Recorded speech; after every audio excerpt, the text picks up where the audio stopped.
Hello, and welcome to the Sad Dads Club podcast. Here's everybody's favorite sad dads, Jim and Foo.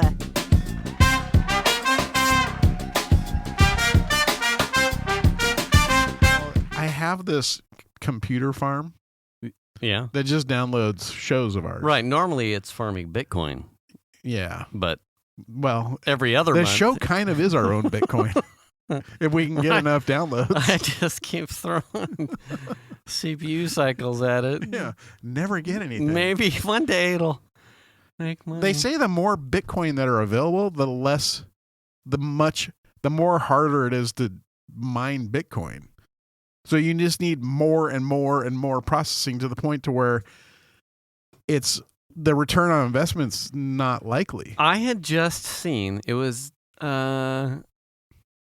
this morning. It was because Musk has put so much of this bullshit lately with stocks and Bitcoin surrounds meme garbage. But he's bought into or something with the Dogecoin, and then there's the whatever Tesla just recently bought into or invested in a Bitcoin of some. I thought it was they had determined they were going to accept Bitcoin for sales. That might have been it. I don't remember what it was. Anyway, so this morning, because they were doing another Starship test, and the first launch they had a failure. Is that today? Yeah, so they had an abort. So this is the Starship one is the big silver one that they're testing.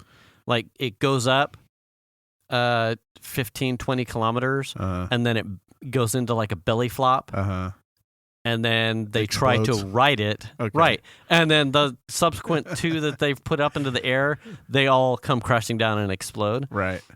So their first launch was aborted, so that the people I felt were filling dead air, and I went and did another thing. But whatever his ties and Tesla's ties and SpaceX ties and proxy to Bitcoin, had this spawning of Bitcoin conversation. Yeah. Hey, how you doing? How you doing? Sad Dads Club podcast, episode 128. 128. I'm the Lord Foo. I'm Jim. Anyway, so right back at it. Back at it. So the conversation was stirring in aside to the Bitcoin thing, and it was someone had brought up the amount of energy involved in the CPU cycles that it takes to farm the cryptocurrencies. Yeah, is absurd. It is ludicrous. Isn't it absurd because of the fact that it's getting harder to mine them? Because early on, I feel like you could mine Bitcoin fairly easy because there was so much more available to mine. And from my understanding of Bitcoin is it has a finite amount of money or coin. I'm not sure. I just know that they dole out sequences based off of the algorithm of the equation that the things are crunching against. Well, what I remember was that you get a portion to crunch against, which takes CPU cycles, and if you solve it, you get your fraction of the equation that you solved. In the reading that I did, this is a few years ago, was basically saying that there's a finite amount of Bitcoin available, and early on it was easier to mine it, but as time grows and more of it's mined, then there's less available, and it's harder to mine because there's less available. That was what I read. That could be wrong, but it just seems like I said, well, what point is the amount of mining that you're doing and the expense it takes to mine a Bitcoin versus how much the Bitcoin's worth? Right. Is it the return on that mining not good? Right? Yeah. You're losing money because you spent way more doing the mining than you did on what the value of the actual Bitcoin is. Yeah. But also if you're talking about one of the things that Bitcoin in what I see is problematic for Bitcoin is legitimacy, right? Right. And that's part of the reason why it has such swings, in my opinion, in its value. Yeah, huge. Yeah, huge swings. In the sense that if it's not valued by anybody, then the value won't ever do what it should do, or shouldn't. It should rise, but it has to be valued by people that give a shit. You know what I mean? Right, yeah.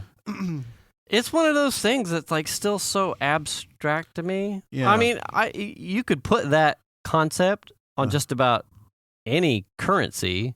Yeah. It's just adoptability, I think. If more people actually took Bitcoin, that's it too.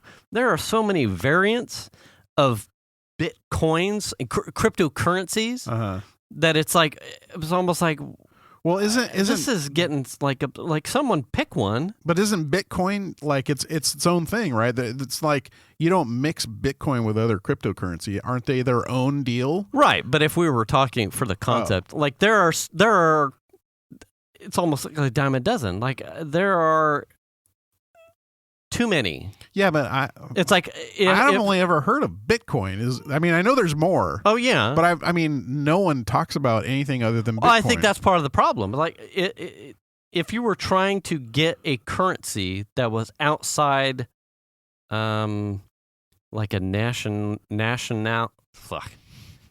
like it's not nationalized, right? It's not owned by a particular country, so it's not backed by a federal government. Right. It's not burdened by the fluctuations of a coup or an election process, right? It's outside, theoretically, it's outside government entity. Which sounds reasonable, I think, in concept, but because there's so many, it's like, oh, fucking, I can make $1.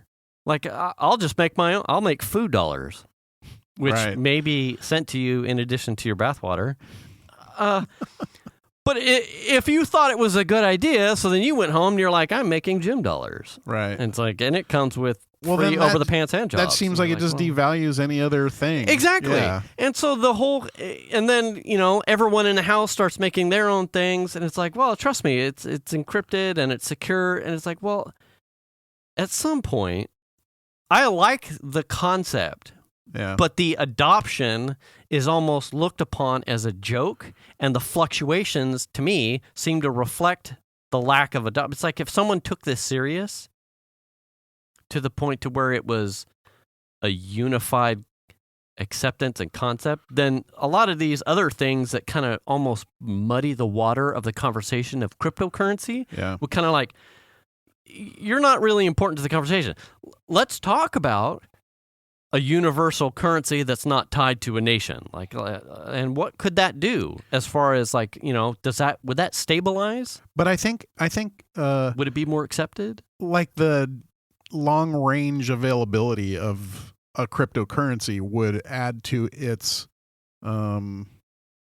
non-volatile. It would be less volatile. Yeah. The longer it would be around. Like, okay, it's here to stay. Right. It's not like it just came on the scene a few years ago. Then you would see. I think that's when you would start to see the wild swings, because there's no backing. It's like, is it going to be around or not? There's so many questions involved in it, right? Yeah. But if it's been around and you sort of see it start to level off on falls and rises in its value, probably would benefit. I mean, Bitcoin definitely would benefit from that. Yeah. And I think that's part of the reason why I read that and I hope if someone knows, please let us know, because I read that that's part of the reason why there's a finite amount of Bitcoin available, is because you can't just make new. It's like, you just can't make new, right? Right. Like the federal government, just was like, oh, we're short on fives, just get the mint going and print some more fives and put them out there. Right. I mean, Bitcoin can't do that. They have this number of coin. I don't know what that is or what the limit is, but they have only a limited number available in general. And that would, in my opinion, would only help serve in causing the value of it to rise over time, because it's a supply and demand thing. If it's in high demand, then the price would come up. It's just like anything else, right? In my opinion. Right. What I don't understand about Bitcoin is how is it dealt with from a federal government or a state level from a tax purpose reason, all that stuff. Like, God, how is that even dealt with? Totally didn't do nearly enough research to actually be, because I don't know. I want to say I've seen a couple articles. How do who was it? I think it was a rapper. It might have been 50 Cent. But as a government, how do you say, "Oh, I deserve some of that"? Right? Because I think relative to being because US you're changing citizen, it out into cash. I think at some point you end up transacting into the American dollar. Yeah, right. A business in the United States that has to have tax records. Yeah. I think it was 50 Cent. I think he bought something, or he sold albums that were that he was paid in Bitcoin, and so he didn't monetize that on his taxes. And someone eventually said, "Yeah, but you talked about this here," and the IRS went, "By the way, we were told that you have 50 million in Bitcoin X based on the sales of this." Right. It's like, so where's that money? Where's the taxes based off that? And he got run through the ringer because eventually, at some point, you got to sell it to get the cash. Right. Out. You need to buy, eventually you're going to go want to buy something. And you're not going to go over to fucking Rayleigh's and buy a loaf of bread and milk with fucking Bitcoin. Actually, I think you can. What? But Rayleigh's doesn't take it, but your Cash App does. And I don't know if you can just buy Bitcoin with Cash App, or if you can use Bitcoin to back your Cash App. You know what I mean? Cash App does like a couple currencies. I think they even do the Dogecoin. Oh, they do? Yeah. I don't even know what that is. It's a fucking another meme thing. I mean, that's why the whole thing is like it's so abstract. Hard. Yeah. Yeah. It's like I don't have. Well, that's what I'm saying. Like, where does it derive its value from? A home.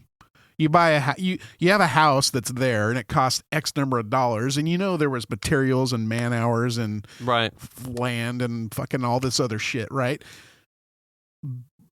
Bitcoin, like, it doesn't physically exist. Yeah. Where does it derive its value? This was one of the, we talked about this with probably Ted and Will, and this conversation maybe go back like 2-something years. Will would be the guy. Right. I'm sure Will knows. But I know Ted, because Ted and I think, had the same idea. It was like, man, early on in the 2000s, the thought of like making a miner, just like this small, if you had extra CPU cycles to like crunch on this equation to earn you a fraction of a fraction of a fraction of a Bitcoin. Right. If you'd let that thing run ambient, like crunching on this thing, the amount of Bitcoin that you would have if you'd actually put this rig together, you'd be fucking like loaded. You'd be loaded. Right. And I think Ted maybe had mentioned that he had put a rig together. Okay. And it was always one of those things that like I had thought about it because I have, I'm an IT guy. I'm a computer fucking nerd. Like you just circumvent all the work machines. Yeah, I have parts all over the place, and that was a big joke at the bank. It was like. We've got all these computers. I know. It's like, fuck. We've got server farms that are idle most of the time. I have access to like 10 plus E15Ks that I could like throw on a Bitcoin mining thing, and no one would ever know. No one would know. Yeah. Those fucking traders were storing MP3s and ripped DVDs. It's like on Ultra 5s. It's the Office Space, the fraction of a fraction. Oh yeah, yeah, straight up. Yeah, and like I had access to the computing power of a fucking Fortune 5 bank. It was like fucking. The thought did cross my mind. Right, but it was like even I had spare computer parts. It's like there's nothing that prevents me from doing this thing. And then it just kind of like it peters out. Like and I put more time into, and Mike I think ran this the longest out of anyone I know. The SETI, the one search the folding at home or whatever. There was that too. The proteins. Yeah. But there was also like you were parsing fractions of frequencies from the the SETI project. Oh, I remember Arecibo and the one out of New Mexico, the VLAs. Yeah. Parsing frequencies that had come in from space. I mean, I put, a good 3 to 5 years of like a box that just sat crunching shit. If I'd had that thing doing Bitcoin? Fuck, dude. And man, you might have 100th of a Bitcoin. Yeah, I was so hyped on being the guy that probably would find the alien frequency. And that's how young and stupid I was, because now it's like, if I was that guy who had that fraction of a Bitcoin, I'd be like Oprah fucking rich or something. Who knows? Well, I did the folding at home thing for a while, and I'll tell you what, it was very disappointing to me that my computer couldn't do way more than it was supposed to be doing. Or when I would look at the stats and be like, what do you mean that's all I did? It fucking ran for a week. Yeah, that really? What the hell? How many frequencies are we talking about here? Because I assure you, I have superior. You mean I didn't even process a protein? Like, what? Yeah. What the fuck? And there was a amount of times, like the first like couple years, it was like, I'll just take this spare rig and I'll just, I'll have it crunching this thing. Yeah. And I'll be honest, I don't think I had any friends in my circle that were doing it. So there was no dick measuring of like, I folded, or I found this, I punched this many frequencies this week.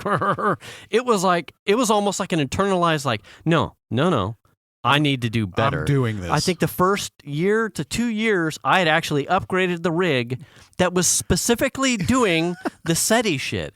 Just so I was like frustrated. I'm like, no, there's no way. Like, I am surrounded by computer parts.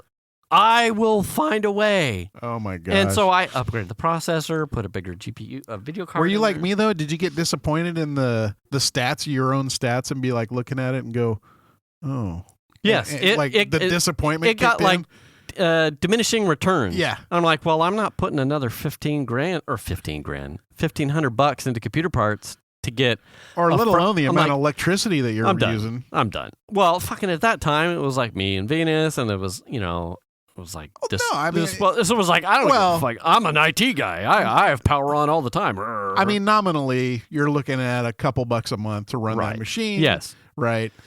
I mean, so you put money in. I mean, that's part of the donation. Right.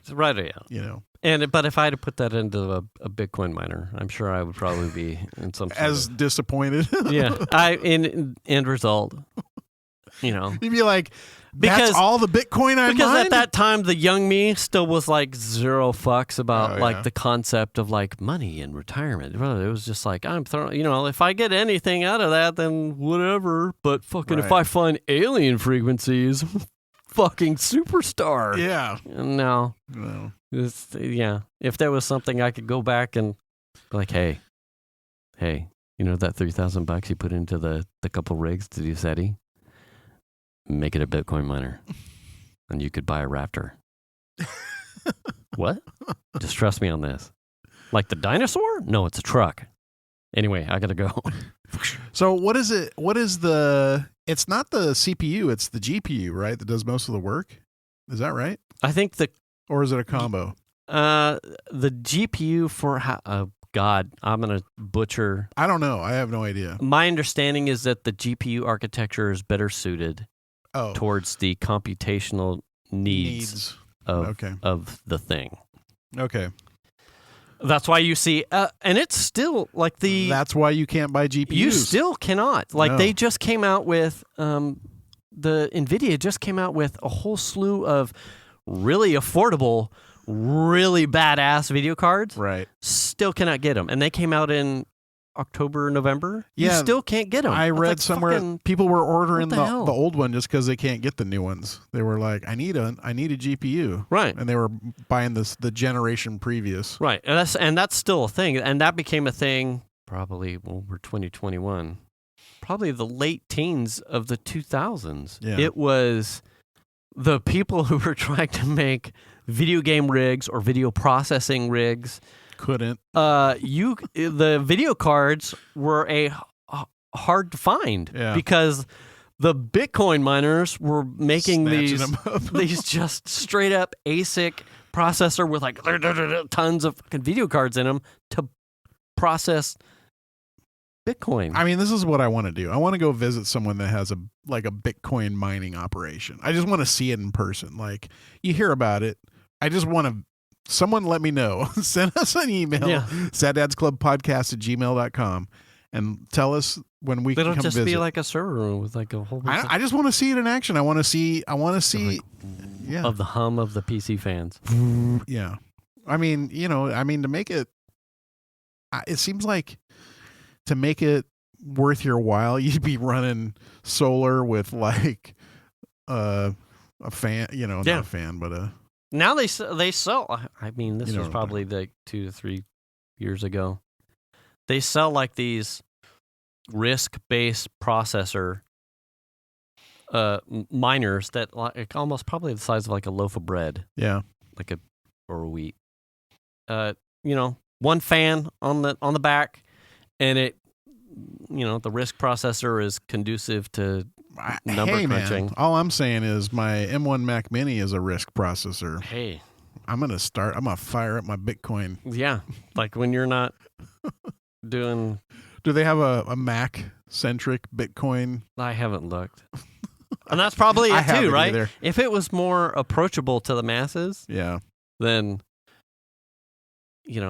the adoption probably would be there. It's like, I could run this thing on my Mac, or I could run this thing on my PC, and blue screen. But sorry. Well, I always we talk about like you have to have a wallet and shit.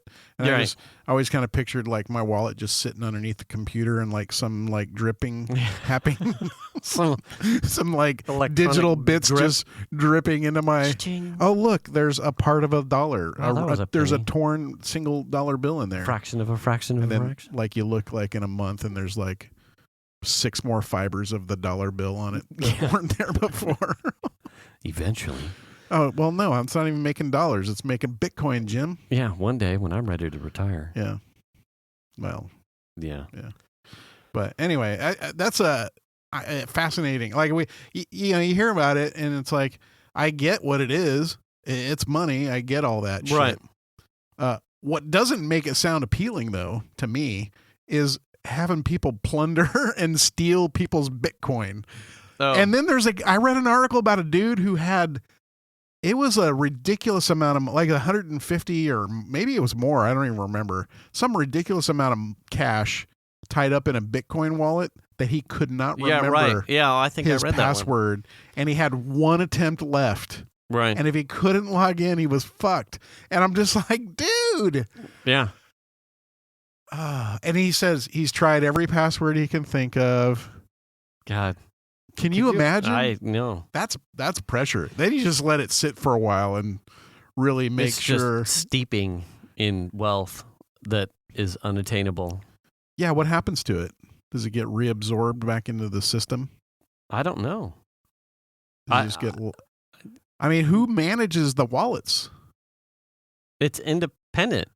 There's no one manages your wallet. So if your wallet is now blocked, if it's just been turned off, oh sorry, yeah, too many attempts.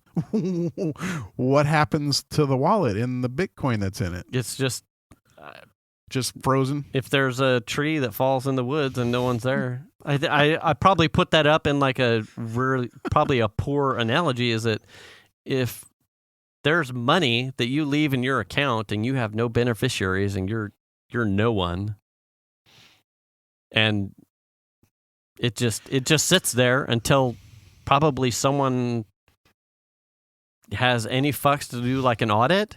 It's like, some money probably just sits in stale accounts with no. I mean, I think that happens like in the U.S. banking system, but at some point, like that stuff gets pushed out to the state or whatever that the account was opened in, and then the state has this money that like you can recover somehow.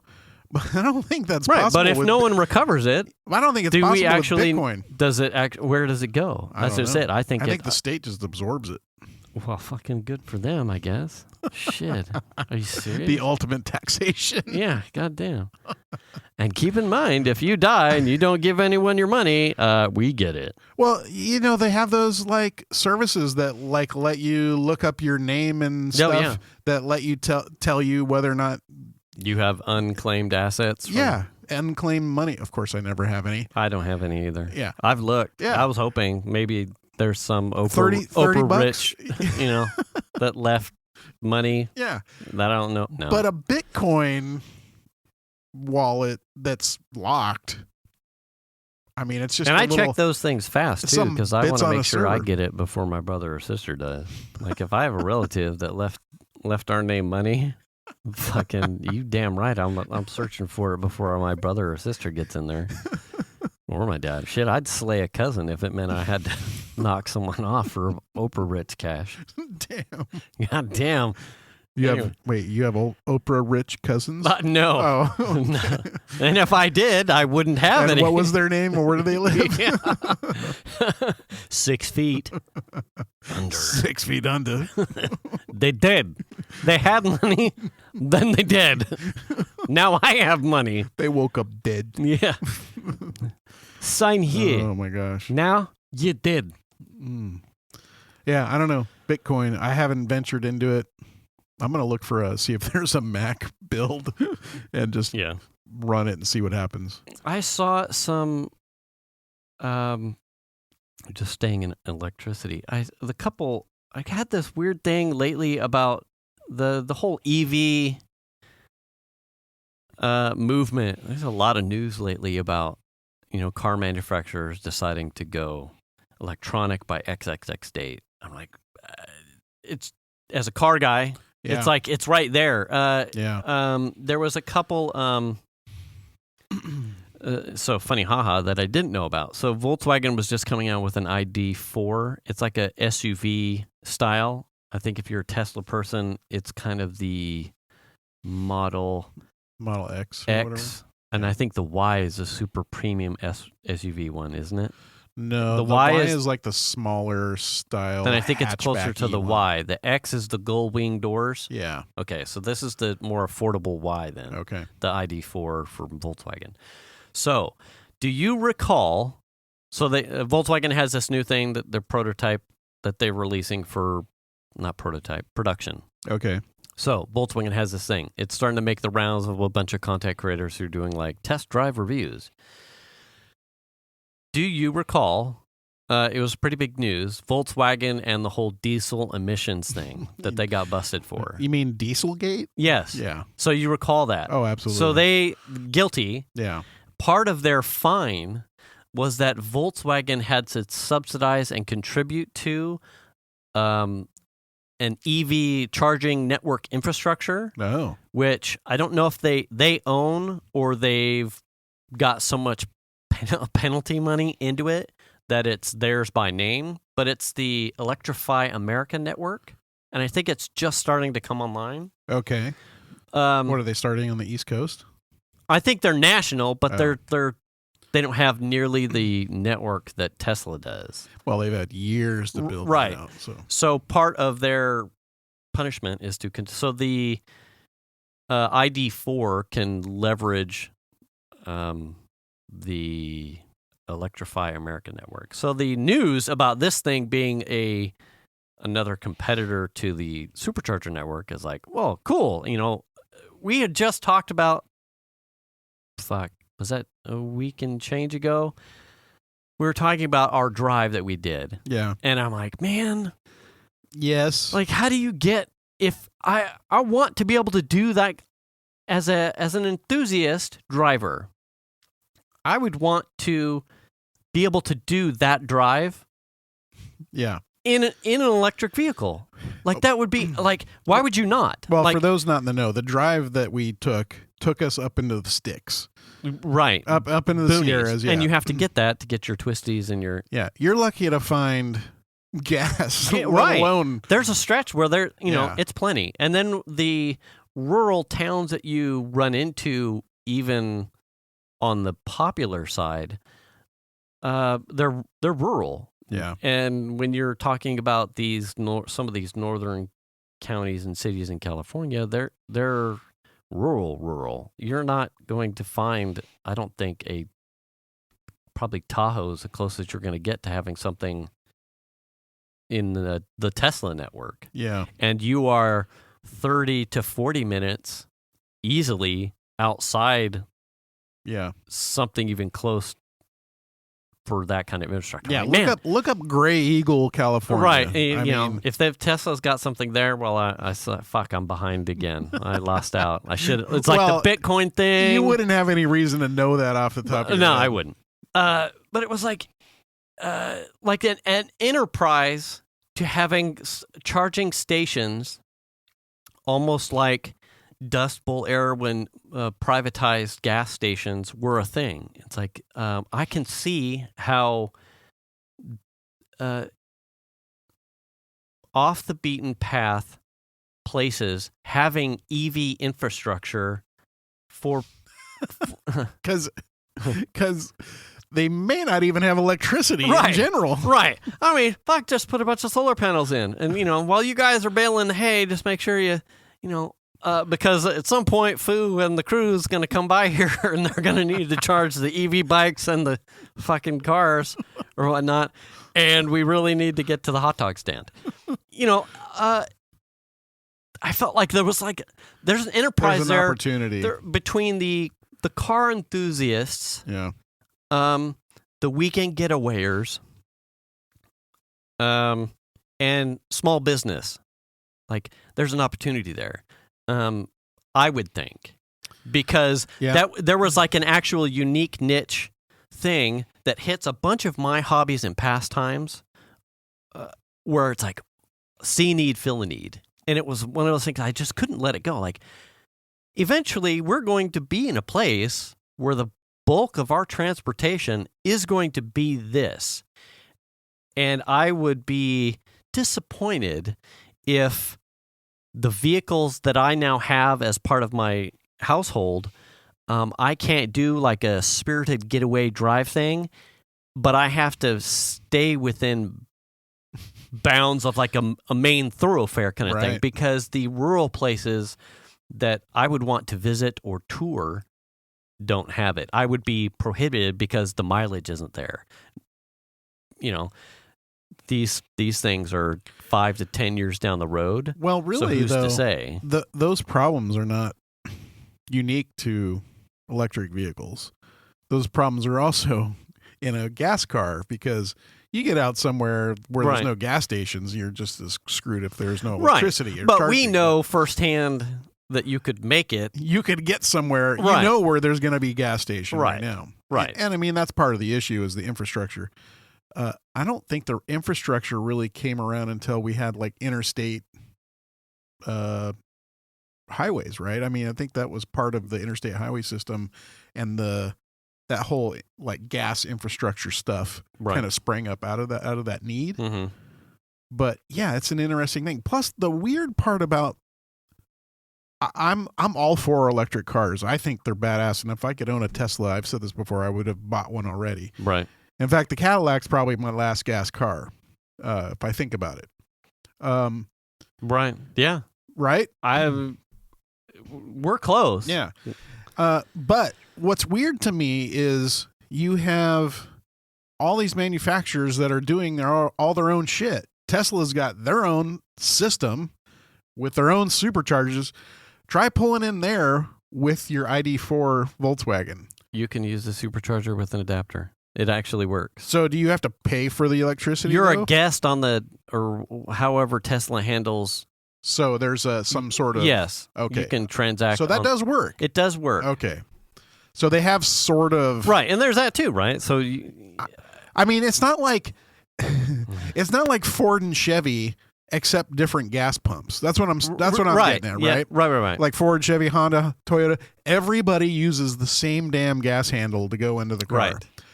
But all these electric companies all have to be like, but our charger is superior and blah, blah, blah. And here's the connector you need to do that shit. And if you don't use ours, it's slow as fuck. You know what I mean? Yeah. And that is really fucked up. I mean, I think that plays into the part of whatever video I'd watched. He was essentially explaining it as because he had run into an issue with the Electrify America charger infrastructure, and he was using a comparison with Tesla as an example. But the overarching concept he was trying to get home with EVs as well as the charging network and byproduct the adapters is that if it's not simple, right, you're already your EVs in general are already behind the 8 ball of adoption. Yes. We circle back to the top because they're different and it's change from what people have known to love and accept in what a car should do, should feel like, should sound like. And when you are Electrify America and you have what turns into what someone who has a Tesla, who's experienced, from their perspective, the simplified nature of you pull up to a supercharger, you tap the thing, and it's in and it goes. Yeah. Is there pre-work ahead as far as accounts and Tesla and owning a Tesla? Absolutely. But the concept of charging your Tesla is pretty much a no-brainer. The concept then, the way he described getting on the Electrify America charger was what turned into a 1 or 2 step process with the supercharger was this 6 to 7 step process for Electrify America, of which you were flip-flopping between the app and a car and the charger and identifying where you were at with the charger and pulling up the station that you were at. He's like, this will turn people off. Yeah. If you want people to adopt this technology, these cars, the charging network concept and what it means to take a vacation and be bound by different timelines because gas and electricity into your batteries is not on the same time schedule, you need this process to be as simple and as hassle-free as possible. Yep. It's like, this Electrify America charging thing is garbage. It will piss people off. He's like, it pissed me off. It's like, it was complicated. Well, Tesla's not without their fault as far as charging. And I'll give you an example. Ran across a video a while back, few months ago, and there's a place called, it's right outside of San Luis Obispo, called the Madonna Inn, and they have a Tesla supercharger there. The video was them driving through, because the supercharger's sort of on the way to the Madonna Inn, from what I gathered. Okay. It's them driving through the Tesla supercharger area to the Madonna Inn and showing the line of Teslas waiting to charge. Oh. So imagine if you were on a vacation in your gas car and every time you wanted to charge, because there aren't very many, right, you're going to wait in a line like it's the 70s to get gas. Yeah. You know what I mean? Yeah. And we're talking, I'm not just saying like there was 3 or 4 cars. There was like 30 cars waiting to charge at the supercharger. Those people cannot go anywhere until they charge their vehicle. Yeah. And you're talking about a minimum probably of about 30 minutes for those people to charge at least to get enough to get to where they were going. Right. Yeah. And I assume part of the hold up there, or the hiccup, is there aren't enough charging units or spaces available, not just at that particular location, but within the range on Highway 101 in that area. There probably aren't enough Tesla superchargers, which is kind of funny because it's kind of attached to the Bay Area a little bit. Yeah. You know what I mean? Yeah.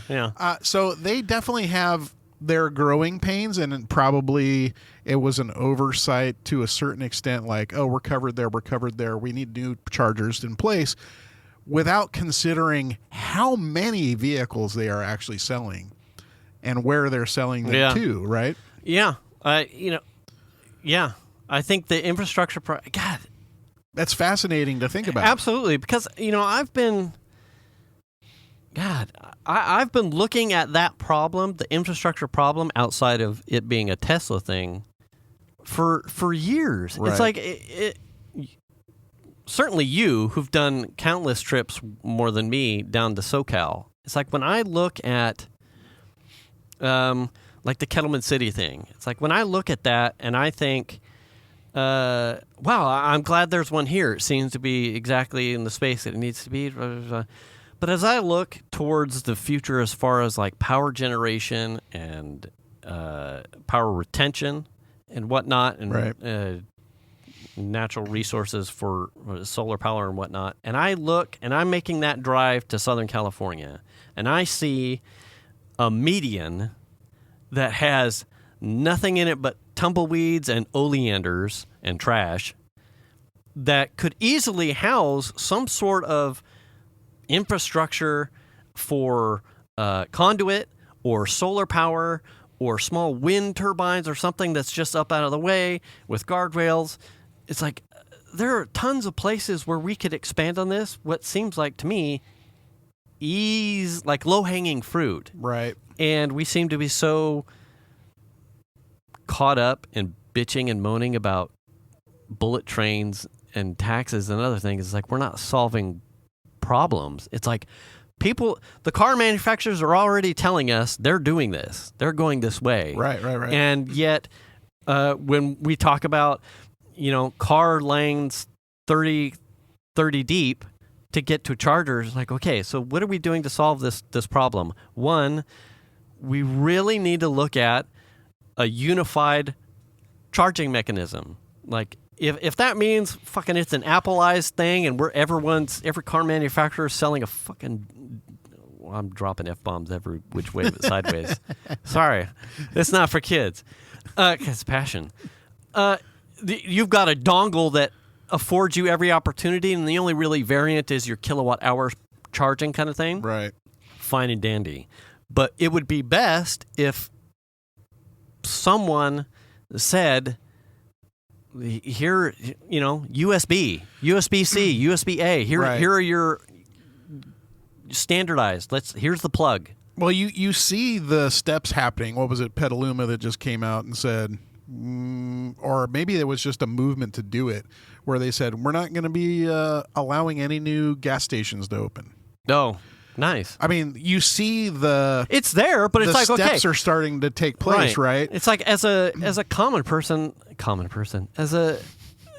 You're pretty common. I know. As a normal, everyday Joe, yeah, I feel like the infrastructure part, like I don't see enough news about that part. It's like if you start seeing... electric cars, but fuck, I got to charge this somewhere. Yeah, when we start seeing Chevrons and Arcos and Shell stations and whatever name brand... Switching gas over like for actually chargers. Changing out gas stations, I think... And that's almost kind of what I want to see, to know that the big oil guys that are taking it seriously. Right. It's like this is over. I don't know what to tell you, but this is over. Yeah, you're no longer a gas company. You got to transition to energy more than anything. I am looking for someone besides Tesla to say, we need to take infrastructure seriously. Yeah. We need to make sure that consumers who need to take part in the infrastructure aren't boned by an adapter that GM uses, that the gas station is like Tesla is like, sorry, you can't charge. I was like, okay. Well, that's what I mean. If you buy a Toyota and go to cool, it says there's on my screen a charging station down the street. Right. And you show up and it doesn't have the connector that you need even for the adapters that you have. Yeah. And like, just because you bought this brand over this brand, I mean, you're going to get screwed, right? Right. And I mean, you think about it though, we've had decades and decades of infrastructure for gas. So it's taken us this long to get where we are. So you look down, let's just take I-5, like between Sacramento and Los Angeles, you drive down I-5 and there's off ramps everywhere with gas stations everywhere. those took a long time to get where they were. Mm-hmm. There was years where there was a chunk of I-5 that had no gas stations whatsoever with the sign that said no gas for, 150 miles or whatever it was. Remember those? Yeah. Oh, yeah, absolutely. Last chance for gas. Yeah. You're like, oh, fuck. So it's not like this isn't a new problem. It's just a new problem with a new thing that, like, gives people anxiety because what they read is, you're limited by range. Well, you already are in a gas car, right? Right. Gas car has limited range just like an electric vehicle. But the perception is that an electric car isn't going to give you the range that a gas car will. Yeah. And so that's scary for people. And that's getting better, too. I mean, fuck. By the time this podcast itself is a year old, the range, I would think, probably by the time we post it tonight, it'll have doubled. Yeah. So there's that. There'll be like 1,000 miles. And from a small business perspective, like when you think gas station, right? Gas station I-5. It's like fucking. I don't really want to go in some of these stores anyway. I'm just here to pump my gas. Right. But when you face the concept of I'm going to be here for potentially 20 to 40 minutes, depending on the speed in which my supercharger or my, depending on. Yeah. There's a small business opportunity you will have someone's attention potentially for 20 to 40 minutes. Yeah. Wherever they're going. That is an opportunity to sell someone some shit. Yeah. It's like very rarely are you going to be in a position where you're going to have a place of business where the consumer cannot escape you. They are captive. Yeah. You fucking got someone by the balls. Yeah. Oh, you took your shit. Now what are you going to do? It's your like car's still charging. Boutique thing. It was like the whole thing, the whole Gray Eagle thing. I'm like, man, I would love to have to own a privatized supercharger thing where I got to, I've got dongles. Check it out. You're here with the Tesla. You're here with the Volt. You're here with the fucking Leaf, whatever. I got your dongles. Here's, 150 watts, 220 kilowatt dumpers. Hey, and while you're here, Jim, he's working the food truck. He's making fucking waffles and fried chicken. Well, I think that's it, right? You design your charging station around things that you could provide a consumer that would take a half an hour or 40 minutes or whatever it is. Right. Yes. Right. This is your opportunity to do that. This is like as privatized gas stations were, this is that opportunity for EV. I just wish I was more of a business person instead of like an ideas person because I was Oprah rich so I could just start popping these up because that kind of concept and entrepreneur opportunity, like absolutely just that would be so awesome. I would love to do something like that because, comfort foods, a shady place, a place to relax, security, kind of a thing. Well, that's great. Here's my question. And wasn't seedy. No, absolutely. But I think that's kind of the problem with typical gas stations is they tend to be fairly shitty, right? Right. But also, here's my question. If you're going to be an independent guy and offer charging stations, do you have, this is my Leaf pump, right? Here's I got a Tesla pump over here. Hold on. I got one for the ID4. That one's over here. Oh, you just sell dongles. I mean, that's what I mean. It's still right. Gotta be way easier. That's part of the whole problem. Right. Yeah. That's where I think the lobbying or pushing for a standardized charging format becomes key. Yeah, you mentioned it earlier. I see it now with the USB. Right. USB A, Type B, Type where C. your only variant is going to be whether or not the charging station you pull up to is giving you a fucking trickle and you're going to be there for an hour and a half, or they're a supercharger and you're going to be in and out with 40% of your battery in 20 minutes. Right. It's like you're going to pay for that, and then whether or not you get a boutique consumer experience while you wait. Is that the difference when I go pump gas and the pump's slow? Like it's discount gas, so it's like, oh, our gas is a little cheaper because we're off the beaten path, but damn it, our pumps are slow. Yeah, our pumps are run by hamsters, but you're saving a nickel a gallon. Yeah, so it's cool. Yeah, they're also on crack. And frothing at the mouth. Rabid hamsters. Yeah. Then you get normal price because those guys go fast. Yeah, but they're off today. Yeah, they're They're with their families. Spending time on the lake, just like paddling around their little balls. Yeah, it's a tough one. I mean, I love that we're seeing though electric cars like the ID4 that are like normal goddamn cars and not like some weird shit that's supposed to be representing the future. You know what I mean? Yeah. Like, the Leaf was an atrocity from a look standpoint. Like, nobody wants to buy that. Just make a normal fucking car. Right, yeah. Like, make a ID4 styled SUV that looks normal. They had just come...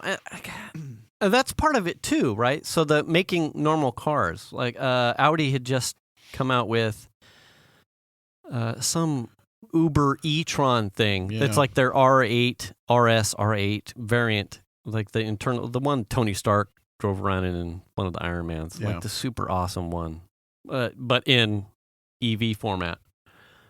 And that one, super fun to drive. The review was like, it's a really amazing car. Essentially, it's a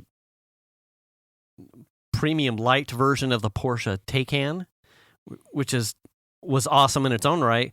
But these are starting at 80 to 90,000. Yeah. And then you're soup to nuts, every package built into it, 130 something thousand. It's like those are they're nice, but that's nothing to me. That's useless to me. Okay, so what's interesting to me as I was thinking about this, just a gas combustion vehicle has so many freaking parts in it. So many parts, right? Yeah.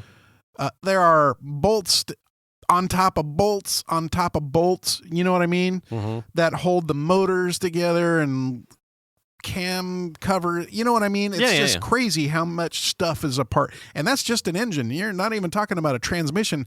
800, 1,000 parts in a transmission. Mm-hmm. We're talking about an electric vehicle that has none of that. And literally a super clean, efficient electric motor that probably, depending on volume, I would assume, probably costs a fraction to make compared to casting all of those super high precision parts for an engine. You know what I mean? It seems, in my opinion, an electric car, the big part of it is probably the battery, right? I would think that's... But is that big part of that, the battery, is that most of the cost of the car? You're talking about something that costs $60,000 on the low end if you're talking about a decent Tesla, right? Yeah, the Model 3's like base package was 28, but really if you want anything in it, you're into it almost for 40 easy. Yeah.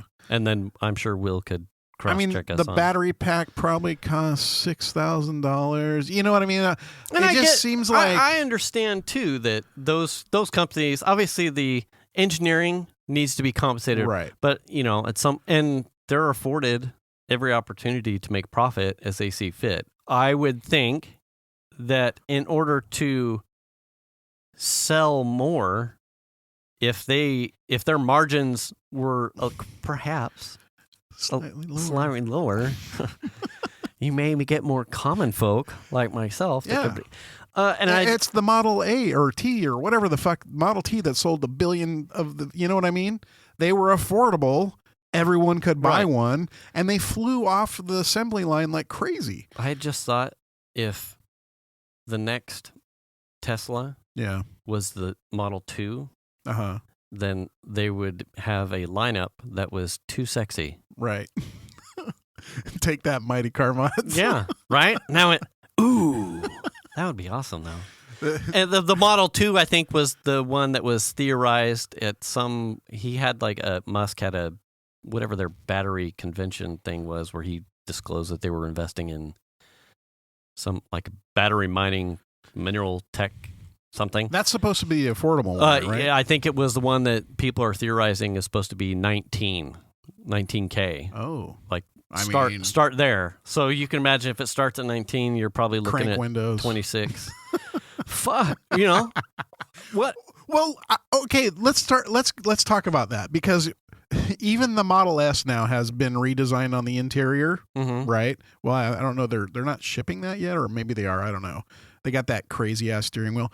But you look at the dashboard of the Model 3, the Model Y, and there's nothing to those. Yeah. There's just a fucking screen. Yeah. You know what I'm saying? Yes. Where's the cost? I don't know. Where is the cost on all these I mean, I understand it costs money, but they are shaving so much out of the cars. Yeah, it's like $1,000 for black. And then, the only one that comes free is white. Well, if you compare one of those hyper minimalist Model 3 interior dashboards, yeah, and compare that to a current, I don't know, Audi A3. I mean, good Lord, dude. Why is the Audi A3 or A4? What? I mean, I assume it has to do with profit margins. I don't know. Yeah, I got nothing. I would love... I think that's probably something I'm going to put on a post-it note. Like a iFixit breakdown of like a Tesla. Yeah. To see. They're super minimalist. I mean, most of the engineering is. I mean, there's a lot of engineering in the chassis. There's a lot of engineering in the suspension. Right. Most of it is in the electronics bits and all the sensors and things. A lot of cars have those now, right? Yeah. They have way more parts. But the gas car version of that has way more parts in it than a Tesla does. I feel like as much as I'm encouraged by the infrastructure, like the Tesla stuff, I feel like in order to get some of those price points that to me seem like, why are we? How are we not there yet? Right. I'm holding my breath for that one car manufacturer. Yeah. That's not coming out with like a SEMA thing that's like some audacious bullshit 98% concept. We need a Chevy Cavalier electric car. Yeah, or a fucking Geo Metro or something that's like, here's $15,000. Yeah. If you're looking for an entry-level EV, all EV, 275 range because it's on its size alone, and if you want upgrades to battery packs, and now you're talking 325 and up, and our software can get you there, and it's compatible with every known current national charging network. I think that is the car that I'm waiting for, that's going to set the tone. It's going to push it over the top. You don't have to take out a fucking second mortgage to get this car. Yeah. But if you want the EV market to finally take hold, you need to get there. Yeah. And then there's the other thing too, with we've got a problem with housing, right? If you start sending out the adoption rates of EV, or if the adoption rates of EVs in general start taking off and we start putting in the infrastructure, fantastic. But what does someone do who's currently living in an apartment do to charge their car? Right. That's a problem. Like, what are we doing to solve the homeowner? Do you start saying or giving incentives to communal living type of facilities, like, because if you just have a stall that's like you're not like an apartment. I've lived in an apartment. I'm sure you did. Yeah. Have you lived in an apartment at some point? Yeah. You're not guaranteed a parking spot at any given point in time if you're an apartment owner. Most of the time, you pull into a slot that maybe, possibly, is not the slot you pulled into the night before. The most important part of that issue is that whether or not wherever you park, if you're an EV owner, do you have power? How do you charge? Apartment complexes I parked at or lived at always had your own. You always had your own designated slip spot for slip, boat slip. Oh, car slip. It's like a slip. But yeah, no, you had your own. You had one spot for your apartment. Our apartments now. I mean, there's a huge, and all that stuff to me is like jobs. I see all of that stuff, and that's something that I hadn't. But really also money, right? I mean, it's. Okay, imagine for a second tearing up the parking areas to put in charging stations for all the residents. That would be hugely expensive for an apartment complex. But we give tax incentives to businesses to do these things all the time. They get true. Right. The states and federally were giving tax incentives for people to put solar panels on the roof. Yeah. Whatever random fucking Texas city gave Tesla tax incentives to pull up and move the next gigafactory to Tesla, or his headquarters to Tesla to Texas. Right. I mean, we do that all the time. We're commoners, so we don't really see how some of these fucking Amazon building different headquarters was pitching headquarters in various cities. Right. And really the only thing greasing the wheels was, what kind of tax incentives are you going to give our business to move our workers and transportation and all of the things that will drive commerce to the location where we put our business?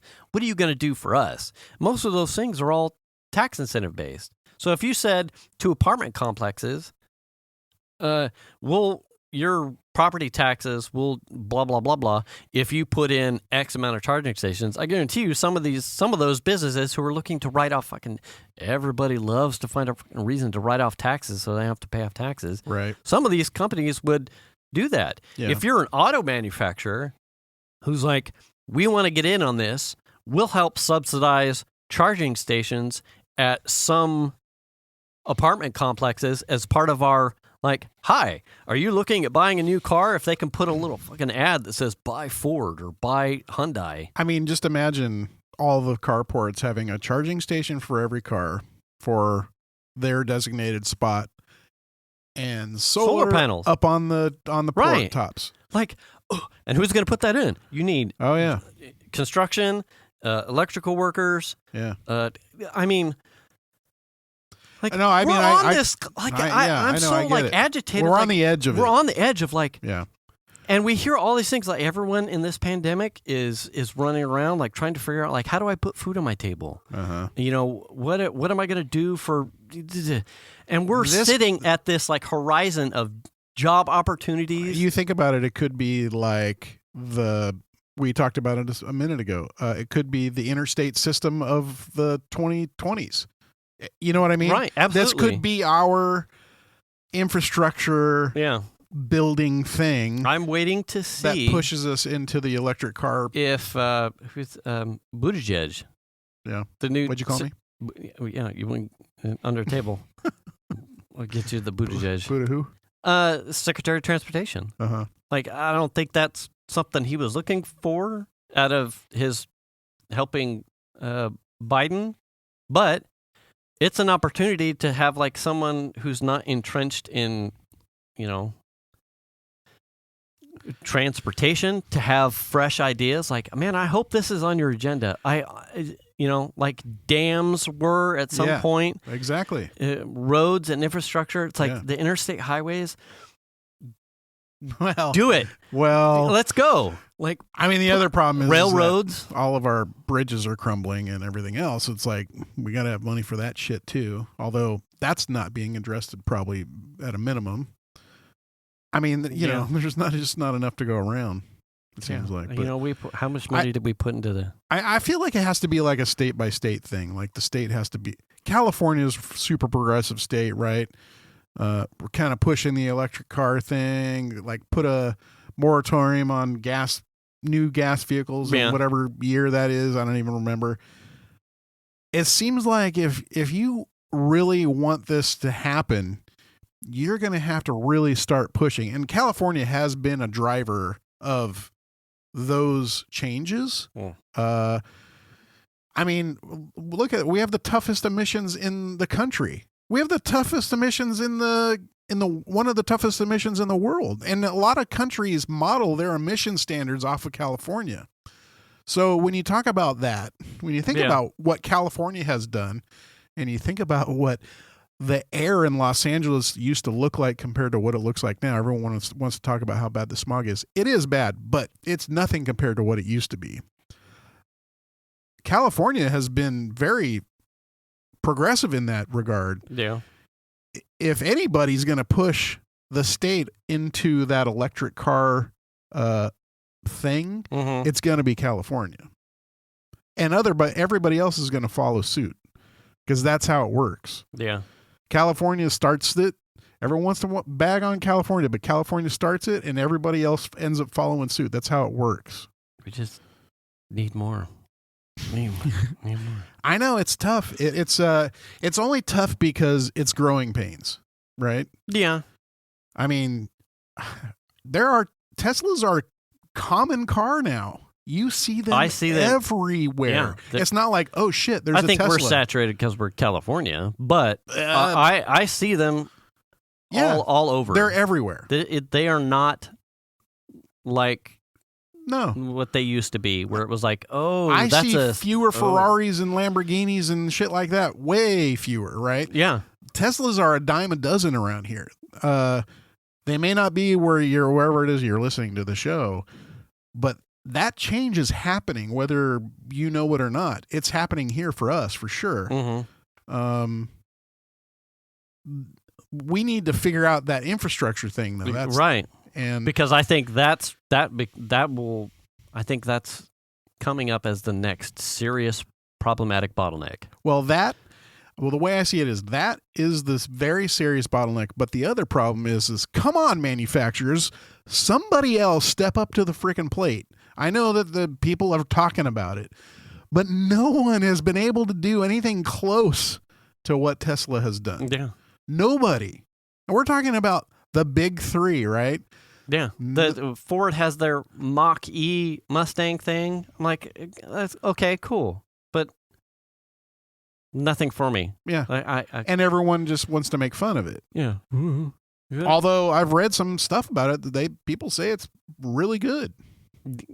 I mean, I'm indifferent either way. I saw Ken Block hoon it. So. I haven't seen anybody driving around one here, but I see shitloads of Teslas.